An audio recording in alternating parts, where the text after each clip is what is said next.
you've been having some big feelings, haven't you? Well, I'm glad that you're here.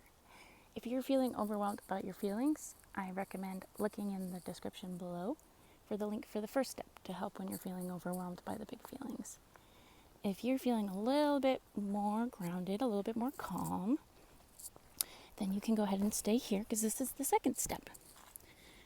So if you're familiar with the first step, it's also okay if you're not. We talked about describing this feeling.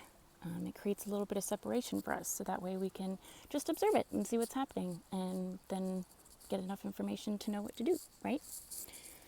So I had recommended, of course you could do this however you want to do it when you're picturing whatever this feeling is.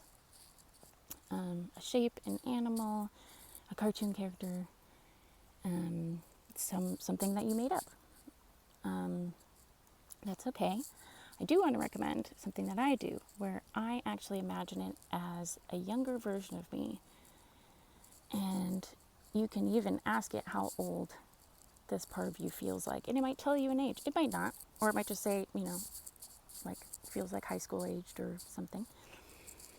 But it doesn't have to be. I just like to imagine it as a younger version of me, or at least a person, a real life person, because then I feel a little bit more compassionate and a little bit more willing to help this part of me that's feeling big things. Because if not, it can be really hard to want to help the big feelings and a whole lot easier to just avoid them. So, avoiding makes the feelings bigger, or just practicing how to be with our feelings so that way they're not even bigger than they already are. And the nice thing is the more that we do this, the less big our feelings are going to be each time that they come around, right? So if you can take this image in your head, really try to imagine. You can even close your eyes right now and just imagine this. I'm going to say person. You can, if it's going to be an object or an animal, that's okay too. Whatever's going to feel best for you, whatever feels true to you. But I'm just going to say person from now on, or part. Person or part are going to be the two words that I'm going to use, and it's referencing the same thing, even if you're doing an object or an animal. So we're going to picture this part of us, this person, in our minds. You could close your eyes if that's going to help you. And once you kind of have a little bit of a sense of what this person or this animal or this object is, maybe some color, what's their hair color or their fur color, their shape, give a little bit of description. And then what we want to do next is we actually want to name this part. And it doesn't have to be anything fancy. I have lots of parts of me that are like scared Tori or sad Tori or lonely Tori, right? So it doesn't have to be any kind of fancy name, but some kind of name. So that way, if this feeling comes up again, this part comes up again for us, we'll know what part it is. And then we'll know what to do. Like when we learn from this process, then we'll have that information. So the next time it comes, we'll be like, oh, I remember this part of me. I know her or him or them. I know what to do. So we're just going to come up with a name. I'll give you just a minute so you can think about it.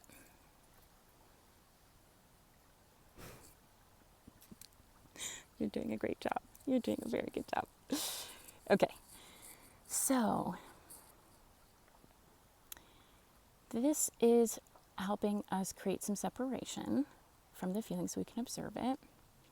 And so when we're observing, what we're doing is we're literally imagining this person, this part, whatever it is, as separate from us. So if there's feelings happening, they're having those feelings. And I'll just use little Tori as an example. So that way it's generic and you can fill in the blank here of whatever name you came up with. So in this case, if there's feelings happening, I would say, oh, little Tori is feeling scared, or little Tori is feeling hurt. And just a little, general baseline of what I do is if I'm having any feelings that are not just me being calm and at peace, curious, maybe even loving, if I'm feeling anything else but that, then that's just going to be a part of me. So that way I know how to work with it. Because, do I need to work with the feeling of calm? Not usually. I don't think I ever have. So it's all of the other feelings that we're having. Then I'll just identify those feelings as happening from this part of me. And that separation makes it so that way we don't get overwhelmed by the feeling, but we can stay in touch with the feeling. We can still identify what is happening, what this part of us is experiencing. So that does also include if there's any thoughts that are happening. So maybe little Tori is feeling scared because she has this really beautiful drawing that she drew and she wants to share it with people because she's so excited and she's very proud, but she's so nervous. She's feeling very scared about it. She doesn't know if people are going to like it. So these are her narratives right now. And a way to tell if you don't have separation anymore is if you start saying, me, I'm scared. I don't want to show my drawing. I'm worried people aren't going to like it. If you start saying those I's, and the narratives are about you. So it helps if you're saying this out loud or doing it with a friend. You can do it with me on this video and you can save it and come back. But if you're just like noticing the way that you're like observing this part, you're giving the real-time updates as it happening to them and not you. And if you feel like, if you notice that you're saying, oh, I believe these things, I feel these things, then that means we need to create some more separation. And you can go back to that first video and I'll have it linked down below so you know what to do. So we just kind of want to interact with this feeling and kind of get to know it, this part of us. I will literally ask questions like, what are you feeling? What's happening for you? What do you need right now? And this takes a lot of practice. And that's only because we have lots of parts of us and lots of feelings and there's so many contexts, right? So it's kind of like the first time that you're gathering data. You don't quite know yet like what the data means. So we're just observing. That's all that we're doing. So I just want you to spend a little bit of time being curious with this part and just asking a few questions. And that's it. That's all that we're doing right here. I'll touch on this a bit more in the next video. So I'll just like wrap up right here. So you can go ahead and go and explore as much as you feel like you're able to or are wanting to. You can put it down at any time. The next step in this process is learning how to talk to this part. So that way we can help this part, right? It's kind of hard to have, a toddler at the grocery store throwing a temper tantrum and trying to say to this child, okay, let's get in the cart now. They can't hear you. They're screaming, they're kicking, they're too busy, having big feelings, right? So we have to learn how each of our parts need us to talk to them. So that way we can work with them.